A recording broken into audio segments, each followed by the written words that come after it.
Why doesn't America have federal riot police? This question actually came from a viewer of mine who lives in India, and I got to tell you, man, there's a couple of reasons why trying to create some kind of American federal riot police might actually break the country more than it fixes it. Quick plug first, YouTube demonetized another one of my videos. If you got $5, I could really use your support at riotbeth.substack.com. A lot of good resources there, including lots of slides for classes. So I got this question about why America doesn't have riot police from an Indian viewer. And in countries like India, you do have full-time centrally controlled units like the CRPF who are trained to manage unrest. But in the United States, we send in the National Guard. These are part-time soldiers, teachers, plumbers, accountants during the day. Occasionally they put on a uniform during times of crisis. So why doesn't the U.S. just build a professional paramilitary force for civil unrest? Because that kind of force wouldn't just clash with rioters, it would clash with America's entire identity. Never mind the fact that rioting is more the exception than the rule in America. Now, unlike India or France, the U.S. doesn't have a single unified police force. We have around 18,000 law enforcement agencies. A lot of foreigners don't understand this, but we have local police, county sheriffs who run the jails and serve warrants, state troopers, highway patrol, transit police, tribal police. It's not a bug, it's a feature. America was built with this whole idea that the federal government doesn't touch local law enforcement unless things get really bad, like Civil War bad. Now, the other Civil War. It's called federalism, and it runs deep in our DNA. Federalism is the system of government where power is divided between a central or national government and regional or state governments. You don't want Washington, D.C. sending riot troops into Omaha or Atlanta without a really good reason. That's how you lose trust really fast. So when things go sideways, Ferguson, Missouri, Minneapolis, the LA riots in 1990, who handles it? The National Guard, citizen soldiers, people from that state who have skin in the game and can relate to their local citizens. Why the Guard? Because they're under state control, not federal. A governor calls them up, not the president. This is under Title 32 U.S. Code 502F. That is an important distinction. And yeah, it might seem kind of weird that people who were driving delivery trucks and teaching kids last week are now manning checkpoints, but it works. It works in this uniquely American way. It allows states to handle their own problems with military-grade backup without Washington stepping in and looking like the new redcoats.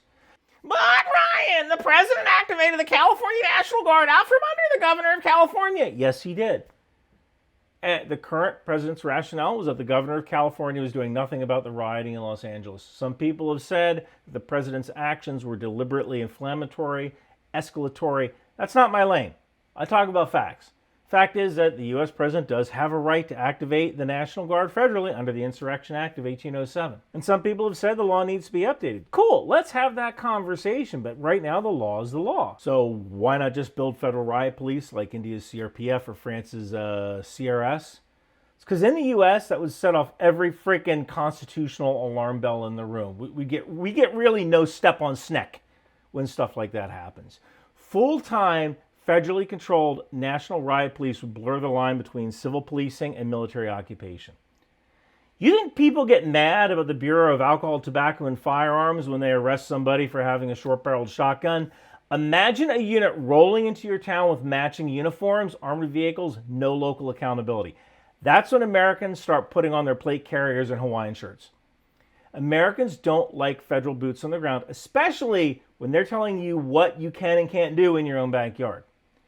Now, we do have a general law about using federal troops for performing law enforcement. It's called the Posse Comitatus Act. It's 10 U.S. Code 1385. It restricts the use of the U.S. military for domestic policing.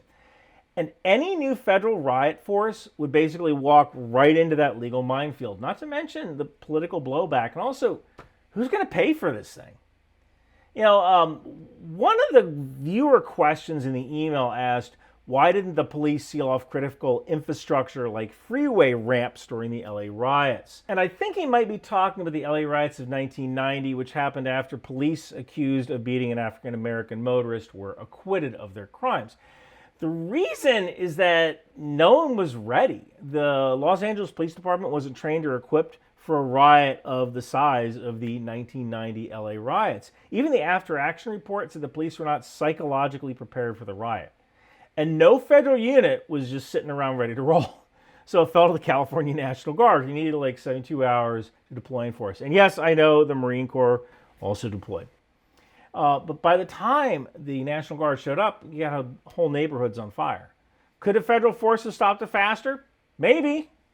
But at what cost? And the optics of federal riot troops suppressing American citizens would have made things worse. Sound familiar? And here's the crazy part. Even when it looks like America's unraveling, it usually doesn't. I think the whole reason the George Floyd protests lasted so long was that it happened during the pandemic. People were home.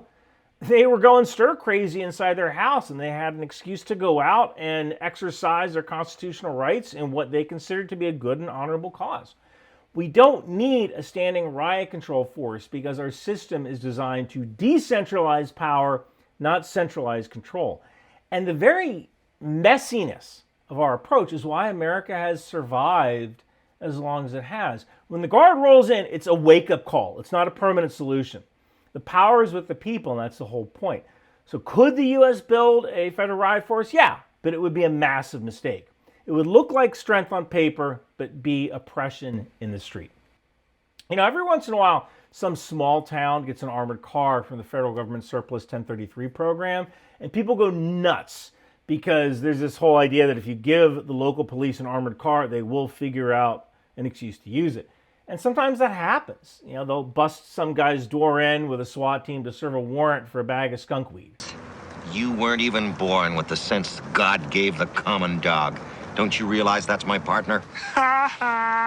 Right? And use the armored car because they have it. America's power doesn't come from putting boots on the ground. It comes from knowing when not to. So, hey, thanks to Sonal for the excellent question. If you've got thoughts, especially if you're watching from outside the U.S., drop them in the comments below. And if you like videos like this, dude, YouTube keeps demonetizing my stuff. Head on over to riotbeth.substack.com. $5 a month. It's what allows me to do this full time because YouTube demonetizes like everything these days. $5 really helps. It allows me to do this full time thanks to people like you.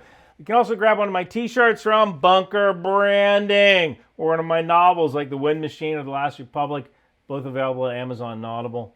Thank you guys for watching.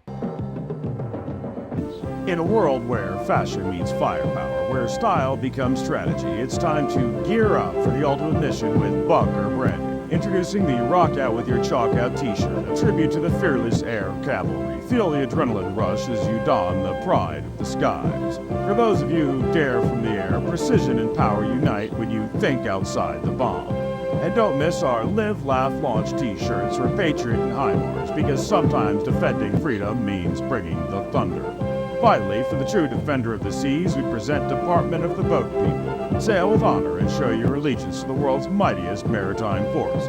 With these shirts, hoodies, and stickers, along with the tow missile, landmines, and drone warfare. These aren't just shirts, they're statements. They're your way of saying I stand for strength, unity, and style. Get yours at Bunker Branding today.